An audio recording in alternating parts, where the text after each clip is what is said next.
Yes, I know that. Did you like that little evil laugh there for a minute? Yes, I know that.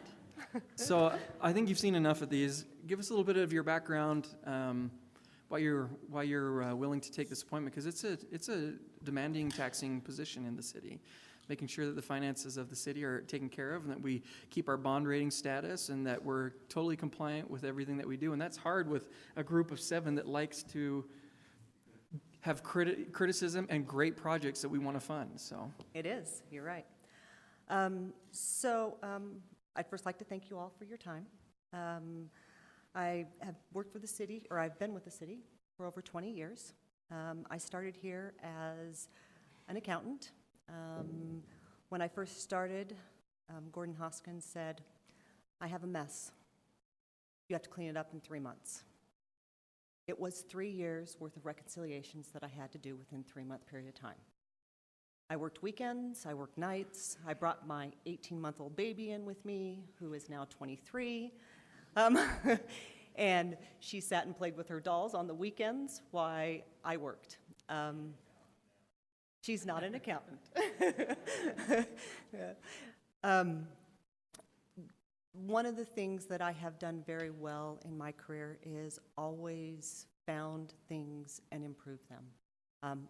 I like to find, I like to improve, I like to advance. That's kind of my vision for the finance department as well. And not just the finance department, for the entire finance function, is to improve, to come together, to be collaborative, to be transparent, and to be fiscally responsible. Those are the 3 things, the 3 goals that I have for the finance department. I have worked in the government for about 25 years. I worked for the state of Idaho prior to going to the private sector for a little while. Decided I loved being a public servant so much that I came back. I love Salt Lake City. I don't live here, but I absolutely love Salt Lake City. And I love serving the residents of Salt Lake City. all right, now comes the hard part, Mary Beth. That was the easy part. Thanks for setting it up for us. Council members, questions for Mary Beth? We'll start with Aaron. You know it's not going to be that hard though, right? Because you have sat before us through many a hard conversation, from parking fees to golf to fleet to pay increases or not. And something I love about you, besides the fabulous shoes that you usually are wearing, is that you're an open book, Mary Beth, and that is really a benefit in a CPA and an accountant and a finance director, that we can be talking about the numbers on a subject, and I maybe I shouldn't tell you this, but even if you're not at the desk, I'll check your face in the back, and it gives me some guidance on what the tenor might be of what we're saying and what we're talking about. And I appreciate that honesty in you, even if you don't mean to do it. You have helped me be creative in finding solutions that are financial where I wouldn't have thought otherwise, in issues such as motels, and looking at different ways that we can use financial levers to improve business that is done in Salt Lake City. And I really appreciate your willingness and creativity, and that's really not something I think that we could have written out in a job description, that we want you to bring a financial analysis to non-financial conversations, but you've done that willingly and to the benefit of our residents and the policy that we make. So thank you, and I think this is a very wise appointment the administration is making. Thank you. Thank you very much. Council members, any other questions? That's really hard, Mary Beth, so I'm going to make them hard. Okay. Tell me what we are going to do in order to get the RDA budget under financial grasp so we can actually understand what's going on. How close are we to that? So what we are doing is we're taking each program one by one. With John Vike's help, Jennifer, myself, and Ben, we have taken each program. We are going to put them in restricted and unrestricted accounts so that you can see very transparently what is restricted based on contractual obligations or based on bonding obligations, and what is available for you to make your choices with. So we have done the loan fund, and we've done Block 70. We will do 2 more when I get back, and then we will complete those. But I think that breaking it down to a smaller team like that with Jennifer, Ben, myself, Justin, and John has helped significantly, and it'll be transparent for you, which is what I want, is for you to be able to see those budgets transparently. You know, that's been a hurdle for us, is giving you guys a 1-year budget. The other thing that you need to know is that I think we will move forward with long-term, right? So if we choose not to bond but we want to save, you need to see those savings on a yearly basis and see how much we're accumulating in every single project area. So that's what we're working on. Great, thank you, Mary Beth. You know, Aaron said it, but we know you, and we know what you're capable of doing, and that's why I think you can see we don't have very many questions for you, because we have the utmost confidence in your abilities. So before we move on, how about you introduce all of your friends and family, and not the finance group, because they're scary, but just your family and friends that are here with you. And you have to stand up. We have to make it uncomfortable. So you know, James, I consider all the finance people Let's do my it then. friends and family. As long as they don't give me the crazy eye, I'll be okay. Because I have people from every working group of my division. So we'll start first with my husband, Randy. This is, oh my gosh, Kenny, my daughter's significant other, Montana, my daughter, Parker, my daughter, Sandy Moore, who's a financial analyst, John Vike, Sharon Mengelson, who's a financial analyst, Andrew Reed, who's an accountant.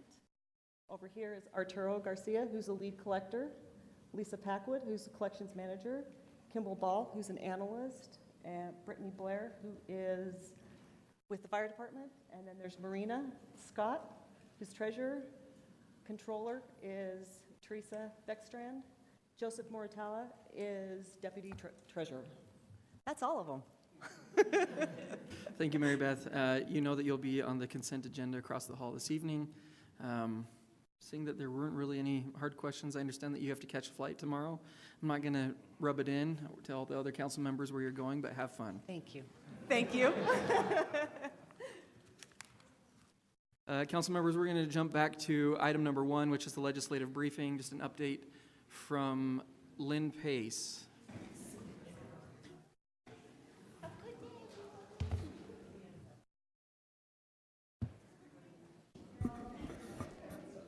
Good evening.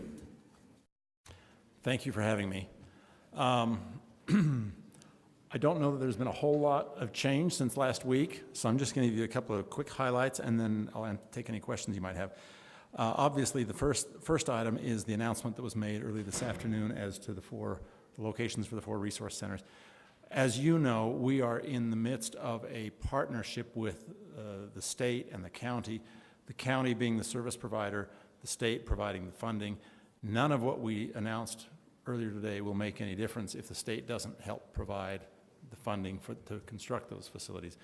But the value of that statement made earlier this afternoon, where we had the mayor and all of the council members making this unanimous declaration about how we had reached an agreement as to where those sites should be, the value of that unanimous statement from the council and the elected officials here is enormously valuable in our ongoing dialogue with the state and our other partners. So thank you for, I know, what has been a great deal of work on that front, and we look forward to continuing that dialogue with the state as we seek the second tier of funding for those facilities. The other, Lynn, oh yes. I had several questions in regards to the funding from the legislature. Can you give me a quick recap so when the people do call, we know exactly? The first funding was it I'm going to ask David to come up because 9.3? it was essentially $27 million over 3 years. Right. But some of that was one time, some of it was ongoing. So I'm going to have David speak to that because that way, council members, we've am, just got it fresh in our mind because I know. No, I think it's important for you to be able to share with people. As I said, the funding from the state is critical to be able to purchase those sites and construct those facilities. So David, do you want to So speak? David, before you dive in, Aaron, Could you also include, if you have it off the top of your head, how much we have spent or will be spending with the purchase of the properties? Sure. So I apologize. So the funding that we received last year, or last legislative session, was $9.25 million. I want to say, I'm going to check my math in my head before I speak. 4.75, I believe, was ongoing, and 4.5 was one time. About 2.4, I believe, million was the TANF funding for the Midvale family shelter. Additional funding was used for Midvale as well, around the transportation, and police officer was a part of the appropriation for the Midvale family shelter. And I apologize, I have this information in my office, but some funding, about $100,000 went to the city for the public engagement, and $100,000 went to the county for the conceptual design work with Architectural Nexus. Other funding right now, a little over $2 million has been set aside for the architectural work.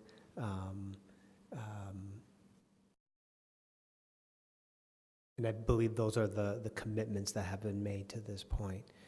The conversations right now for this upcoming legislative session, there was funding in the governor's budget. I don't remember the specific amount. It wasn't to the amount that we will be asking, but the importance of it being in the governor's office or governor's budget, is that it frees up administrative staff at the state to advocate and speak on behalf of it. So that's something that is very important, something that we worked with the county and strived for and was successful. The goal of this legislative session, I would say at the very least, is to come away with the second installment of the funding of $9 million. The question, Councilwoman Mendenhall, in terms of the sites, in securing the sites right now on the options, let me try and answer it this way and see if this meets what you're asking. So for the purchase, once we do our due diligence, for the purchase of High Avenue and Simpson Avenue is a little over $9.5 million. The purchase price for the church property, the DI site, has not yet been negotiated. And so we don't know on that particular site. And then the other property is RDA-owned property. And so the anticipation would be that we would be reimbursed for fair market value, which may come through the land exchange or from reimbursement from the state. Yeah, and if I can just add to that, when we initially asked you to allocate the funds to secure options or purchase agreements on these properties, we had anticipated that we might not need to use those funds. That was wishful thinking, because in order to keep the process moving, we will need to secure those sites and to move forward with the land use and design and architectural work for these sites before the legislative funds are available. But our agreement is that no construction will begin on any of these sites until we have been paid or agreements have been made for the payment of the fair market value for those properties. Those are verbal agreements? Those are verbal agreements that will be in writing before we move forward, yes. What does move forward mean? Meaning we won't convey the property. The RDA will own all of these properties by the time we're through. The RDA will not convey those properties to shelter the homeless or allow construction to proceed until payment has been made. Okay, thank you. Did that answer your question? Okay. Okay, a couple of other quick items I wanted to bring up. We are continuing to have ongoing discussions with the folks at the state who are dealing with the prison, the Northwest Quadrant, meetings with legislators. There's a Prison Development Commission meeting next week. That dialogue continues to move forward, both on the development of the prison and on the economic opportunity. And we expect that dialogue will continue. We'll bring you back updates as there is reason to do so. The last piece I wanted to mention was that I think you all heard the announcement by the governor last week. In the context of announcing his budget, he also announced that he'd reached an agreement, or the administration had reached an agreement with Amazon about the voluntary collection and remittance of sales tax. That's enormously significant because of the size of Amazon's influence in the market. It is voluntary, meaning that we do not yet have a mechanism to collect and remit that sales tax across the board. But what we're starting to see is the pendulum shift. Initially, there was a lot of legal and political resistance to the collection, sale, and remittance of internet sales tax. What we are seeing now with Amazon's agreement and recent court rulings, there was a recent Supreme Court ruling or Supreme Court declined to overturn the state law that imposed some requirements on online vendors. And I think we're starting to see that pendulum shift in favor of a broader collection and remittance of the tax. I don't know that means that the change in the law is imminent, but I do think that we are starting to see the dialogue shift in the other direction, which I think is a very positive move. We have been assured by the State Tax Commission that the agreement with Amazon is for the payment of all state and local sales taxes based upon the zip code of the zip code of the purchaser, meaning the point of delivery. But no one knows how much, what the numbers will be, because it's completely, that's unknown at this point. But I think those are very positive steps for that broader dialogue that we have been pursuing for many years. So anyway, those are the three updates I had for you. I'm happy to take any further questions if you have any. I got one, Mr. Chair. Yes. Any further discussion about the sales tax that was passed 2 years ago, and some discussion about trying to backtrack on that? You mean the sales tax that the state authorized for the community that that was awarded the state prison? There are some legislators who think that was that would like to have that. They think that was a poor decision, and they would like to see it repealed. My information is that while the city has no immediate plans to use that, we think it's an important tool, and that we need to preserve that as an option for the future, particularly because we don't yet know what the impacts of the prison and the Northwest Quadrant development will be. But there are some who I expect will initiate that same dialogue again. We intend to resist that. Okay. Great. Lynn, I just think there was a little bit of confusion from last week when we discussed this. And just to make sure that we have clarity in regards to this issue, we need to probably do a straw poll, and that's in regards to the city going and making a request to the legislature for funding the airport tracks. Yes, I'd be happy to take your direction, although Okay. I thought that we had removed it from the list. It was removed from the list, and what I think we need to make clear that while this is the construction is occurring at the airport, this is a UTA obligation. UTA is contractually obligated to pay for those changes. They are struggling to find the resources to do so, and while we are interested in making sure that that airport is that all of that works seamlessly, this is not a city obligation, and so the message I got last week was that the council. Well, let me put this right.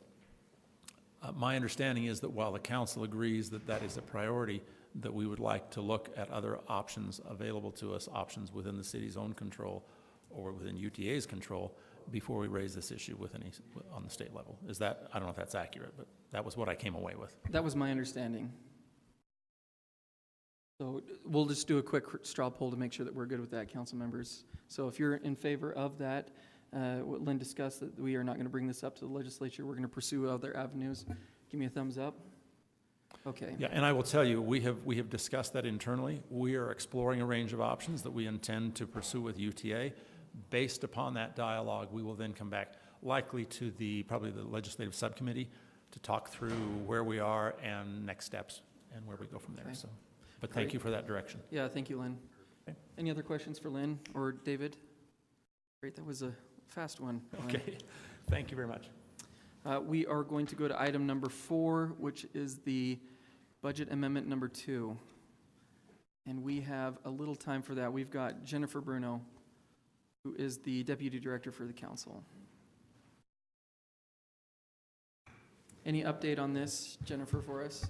I think maybe the most pertinent update just barely happened. So we worked on an alternative version of the motion sheet than was in your packets, and maybe Councilmember Penfold could speak to it. If that's okay. So I've included, with your support, a allocation of $200,000 from the general fund to be set aside for access, specifically to get people off the street in cases of a severe winter event. I've been working with the Road Home on a proposal they're looking at, and this would be something that would be a temporary option. They're looking at a couple of models from other cities, in particular Philadelphia, where they open up a space when there are very specific criteria lined out in a weather event. And it's a short-term option. It's not designed to survive any longer than the winter event, actually. And it's been used very successful in some of those other cities in those true emergencies. I know that we have expressed some concern about the cold, in particular the severe cold we had a week and a half ago or so. In conversations with most of the providers, the interesting thing I was not aware of is that they're actually more concerned about a wet event, and that actually is a more serious concern for people living on the street, because once you're wet, it's very difficult to warm up and to prevent hypothermia. So that's what this is designed to do. We're working out some details. It's something that would not be accessed unless necessary, so it's very possible with global warming we'll go through an entire winter and never have to use it. But at least it's there in case of a situation. So the way the motion language is set up now is it would be $200,000 from fund balance allocated to the non-departmental budget. The criteria would be that the Road Home, which would be the service provider, would apply for reimbursement after the fact, essentially after the fact, and then the theory would be that the finance department would work with the Road Home to, ensure that it's appropriately being reimbursed and not just kind of paying for their ongoing services. So unless there are other criteria you want to address with that. At what point are we going to see the code blue criteria or whatever criteria we're going to call it? Well, hopefully, if we don't have a winter event before January 3rd, we can have some more details on January 3rd. But that is the expectation, that we work that out as quickly as possible. There also is there is not currently space identified, so that would have to be a detail worked out as well. So are they presenting us with the space requirements as well as part of this? We're looking at somewhere between a capacity of around, anywhere from 50 to 100, depending on the location. We're starting with 50, and hopefully wouldn't need to go more than that, but probably ought to look at a max 100 sort of thing. Yeah. And I was reminded, but I don't know that we want to go this route, that by Cindy, that Dee Dee years ago had suggested that we do something very similar, but use the basement of this facility to do that. That's not what I'm going to suggest. Sure. But I'd forgotten all about that, actually. Is administration involved in all of this?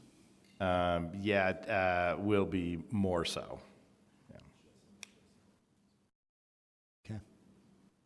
Mr. Chair, if I may, the other thing I wanted to ask is, we have an allocation for fleet, and I raised a question about providing some additional money for police vehicles, but we didn't actually ever straw poll that, and I'm wondering if that's something we want to consider.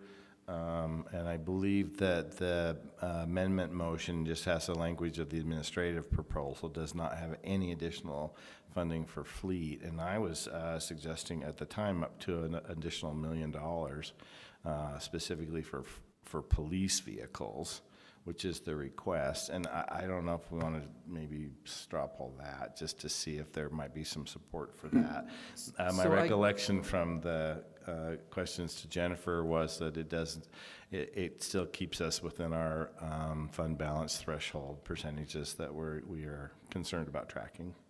So, yeah, that's a good point. And, in regards to the legislative subcommittee as well, Charlie Luke brought it up that he wants Lynn and David to pursue looking at impact fees to be used for public safety like we did with the fire trucks back in the day. So I don't know if we want to do that now or wait until after the legislative subcommittee and do it in the next budget amendment, but that way we can see how it progresses and if anyone bites on it.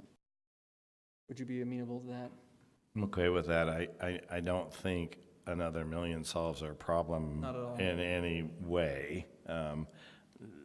So I don't think it would, I don't think we'd lose money by adding an additional $1 million, even if we were successful in doing impact fees as an option. I tend to say we're so far behind on fleet that I'd say let's do both, honestly, So add $1 million.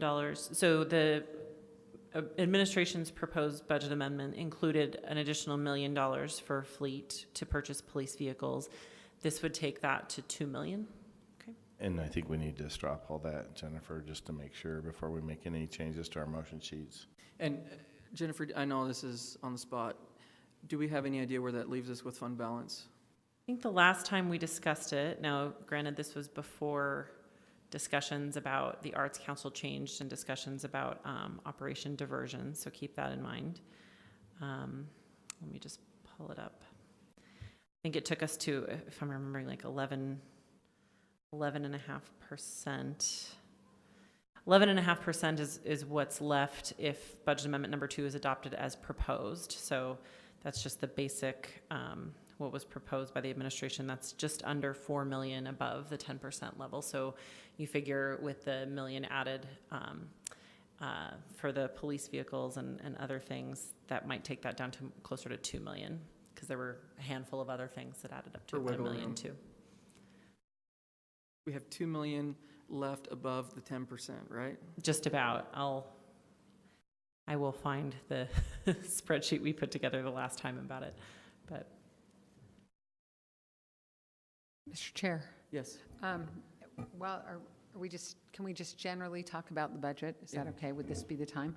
Well, I am really excited about the economic development work plan. I don't want to budget the money for it until we've determined advice and consent for the RDA leadership position, and if there's going to be a deputy for that person as well. And look forward to having conversations with the administration on that, and they welcome that. But I don't want to give the money until we have that conversation. So while Jennifer's looking that up, we also have the Economic Development Director, Laura Fritzer, who's going to present part of the plan, or is that correct, Laura? Let's do it. That way maybe Councilmember Adams can have some of her worries addressed, as well as the rest of the body here.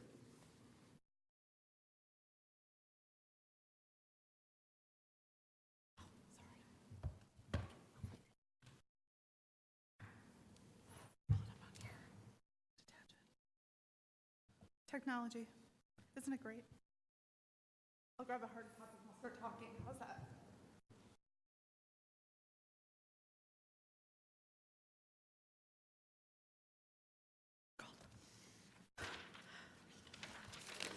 Well, thank you so much for having me join you this evening to talk about the Economic Development Work Plan. And more importantly, thank you, each of you.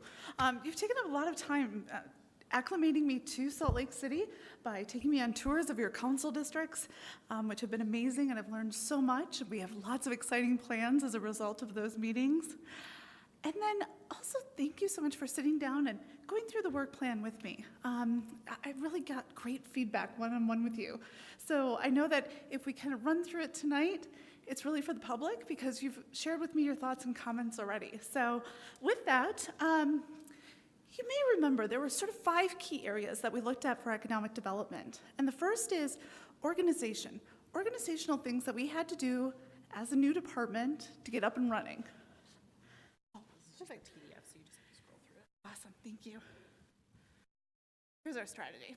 So organization, next area was business development, and that's our good old-fashioned recruit, retain, expand, and help businesses get started. Placemaking, redevelopment, and revitalization. We don't always have to tear something down to have great economic success. We can also do revitalization.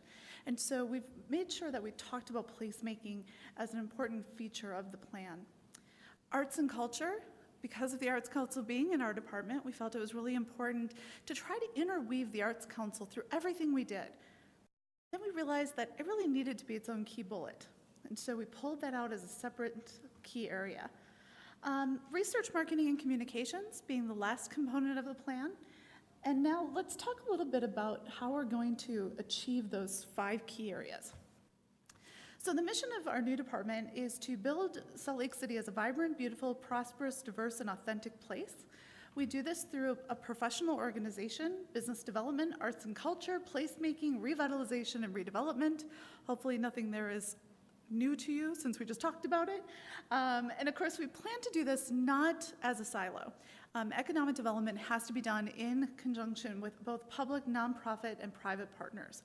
Economic development's a team sport, so we have to make sure we have everyone engaged in it. You'll see the proposed organizational chart. You can see my position as the director of the department. Oh, this is really small, sorry about that. Then there are 2 what I'm going to call deputies. The one deputy is over business development and arts and culture, and then there's the redevelopment agency chief operating officer. So 2 separate deputies, 2 separate areas. Under the deputy for business development, we are looking to have 3 positions. There are currently 2 manager positions funded. We've asked for a 3rd manager position, and you'll see why as we go through the plan. So the first manager is a manager of research, marketing, and communications. That's someone who is helping us get out there and talk about the great work that we're doing in economic development, helping us build a marketing strategy so we can go out and recruit, retain, and expand businesses in our community, and also talk about the great work we're doing within the redevelopment agency and the Arts Council as well. So with that, we've hired a new person. Her name is Annie Davis. She joined us probably less than a month ago now, and she's been a great addition to our team and has already gotten us a lot of great news coverage, so we're thrilled to have Annie with us. We have a manager of retention and recruitment, and that position is currently filled by Peter Makowski. You probably are familiar with Peter. He's been with the city now since last October. City resident, been committed to our city for a long time, so we're pleased to have Peter with us. And then you'll see that last manager is the one that we're asking for, which is the manager of local and small and underserved businesses. And again, we'll talk about why we think that new position is really important to our mission. All of those folks are supported by an administrative professional. Over on the right-hand side, you'll see that we also have the Arts Council and the positions there. Currently 5 people work for the Arts Council, an executive director, deputy, 3 program managers, and an administrative professional.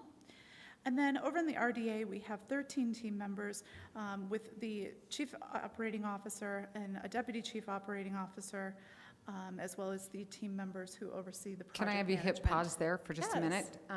So the RDA COO is the person currently known as Justin Beliveau. Correct. Is that right? Yes. And the deputy is not filled at It has present? not been filled. No. Right? Correct. Okay. And, although both those positions were called out in the budget that was adopted, we Right. have not filled technically either of those positions.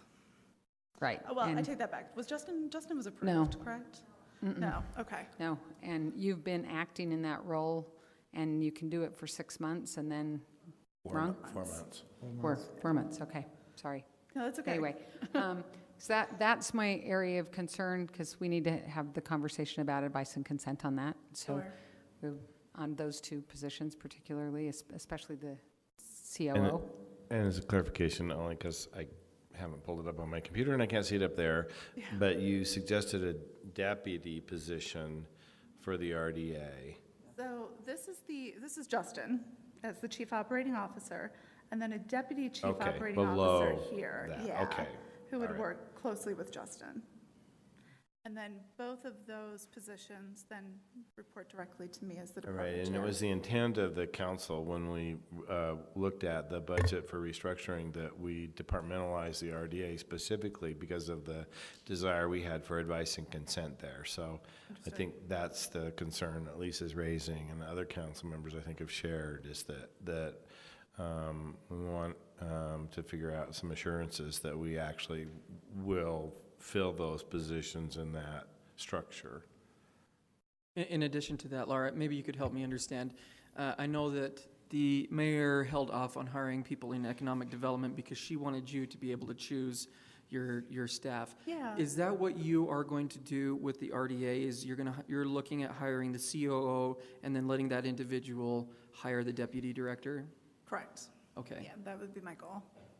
So they have somebody that they can partner with and work really closely with. Right. Yeah. Okay. And are you looking to do an external search, or external and internal, for that COO position? I always come from a perspective of it's always good to see who's out there. And so doing a broader search, I think, always reaps good result. We have seen that with our current economic development director, who had never been to Salt Lake. Never been, but I'm falling in love with it every day. Stan, you shouldn't be laughing so hard. Nice hook there, Lisa. Under organization, so our goal for the department is to build a department that is proactive, responsive, professional, accountable, dedicated to the future. How do we get there? We do that through hiring really smart, talented people. We do that through retaining our really smart, talented people. And one of the great ways that I think we can do retention is by encouraging our staff to get involved in professional organizations. So I'm slightly biased in that. One, I want them to want to stay with the city and be passionate about talking about the good stuff that we're doing. But two, what great marketing. If they're out there talking about the wonderful projects that we have going on in the city, I can't think of a better marketing tool. So twofold on that. We want to laser focus on the economic health of the city. One of the things that I really am passionate about is making sure that by the end of this fiscal year, we have a strategic plan in place that helps drive the next 3 to 5 years of this department. And so starting in January, we're going to be hopefully tackling that initiative. We want to make sure that we have tools needed to do the work that we do. It really was sort of unsettling when I started my new position to find that there was not a central contact database. So if we had ever met with a company at any point in the city, we didn't have that tracked anywhere. So having a customer relationship management software tool was very important to me. One, to make sure that there's a continuity of service, and two, to make sure that we're tracking our prospects and our opportunities far better than we have been. So we are looking at implementing a tool called Salesforce. It is used by the Governor's Office of Economic Development and also EDC Utah, so we can share contacts and information, which is really important to us.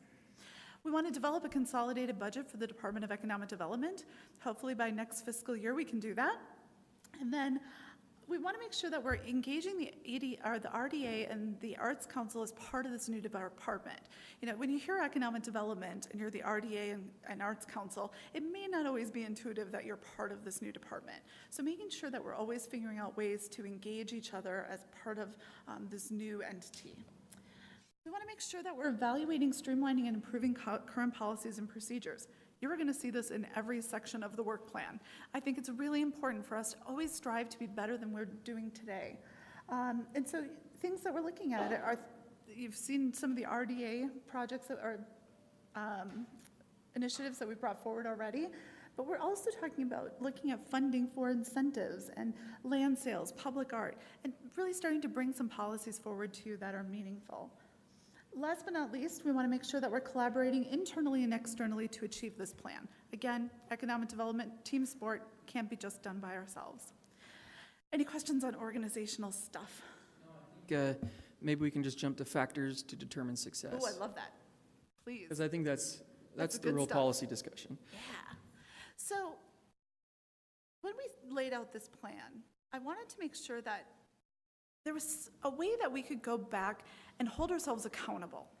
And so I challenged the staff to say, if all of this were to come true in the plan, how do we know we were successful? And so we said, as a department as a whole, we want to see an increased tax base in the city. We've talked with Mary Beth, and we found out that it's very difficult to get that data, but we think it's an important data point. We want to assess the activities outlined in the work plan for obvious reasons. We want to do satisfaction surveys. The development projects and projects that we've worked with for recruitment retention purposes, that they've had a good experience with us. And so we're going to start doing satisfaction surveys.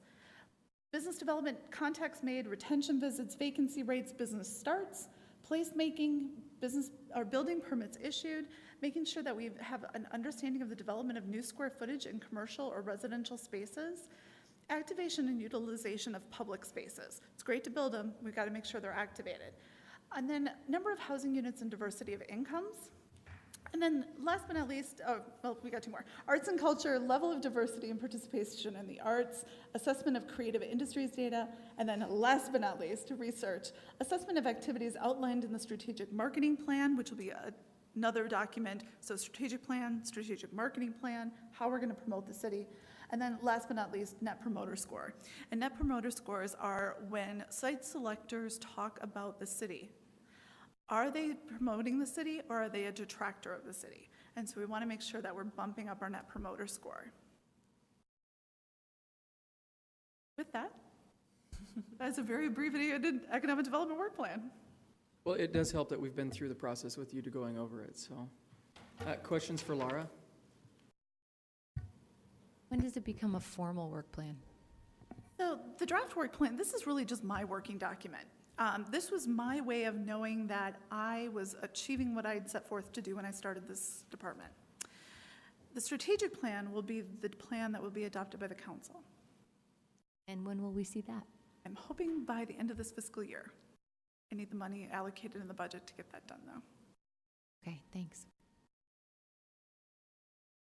Any other questions? All right, thank you, Laura. Mr. Chair, if I could go back to the fleet. Thank you, Laura. Thank you. Go back to the fleet. Jennifer's done her calculations on the back of an envelope, and it looks like we're a little tighter than we thought perhaps we were. So I would suggest that we not go with $1 million additional for fleet, but $500,000, so 1.5, and that just gives us a little more cushion room. We need to re-straw poll on that? Yeah, we do need a straw poll on that. I need to, I can't remember, and maybe John Vike can answer this question for me. What does it cost us outfitted per police vehicle?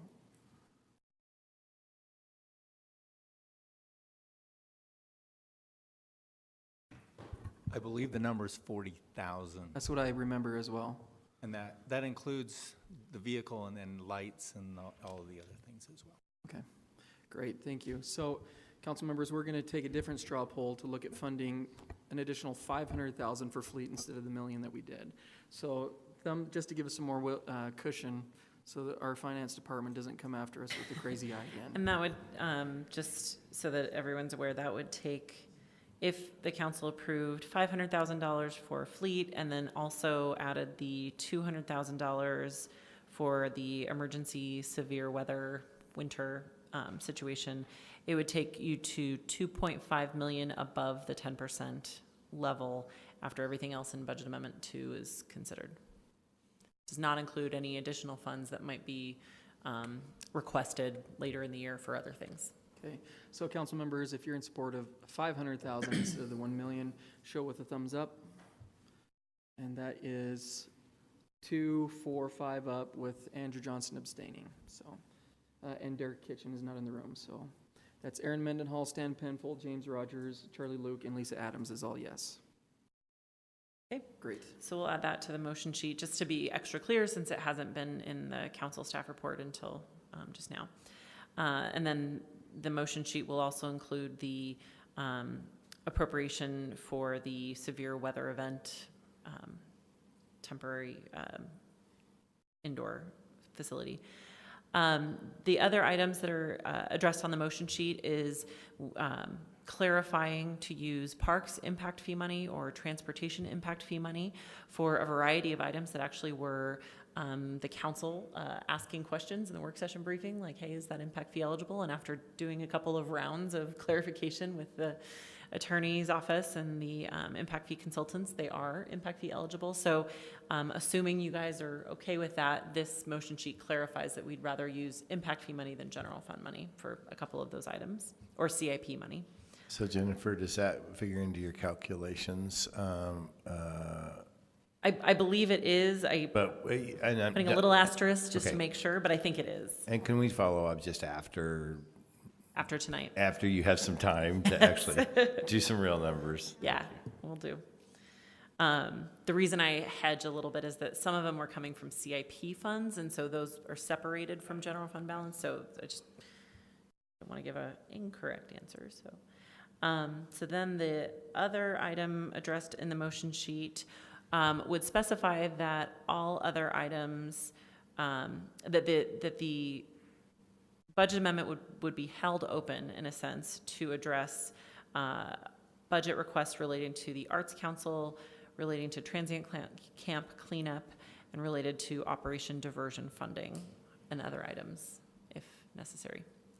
So in a sense, you would adopt the majority of the budget amendment as proposed with these minor additions, and then just for flexibility's sake, you'd leave it open so that it would ensure that if you made the decision, say in early January, to fund the Arts Council's request, that could be possible. If you close it officially, you would have to re-advertise a whole different public hearing. It would essentially be treated as a new budget amendment if you closed it. So does that make sense? All right. All right, Jennifer, thank you very much. We have approximately 3 minutes to get across the hall for the start of our formal meeting. Thank you.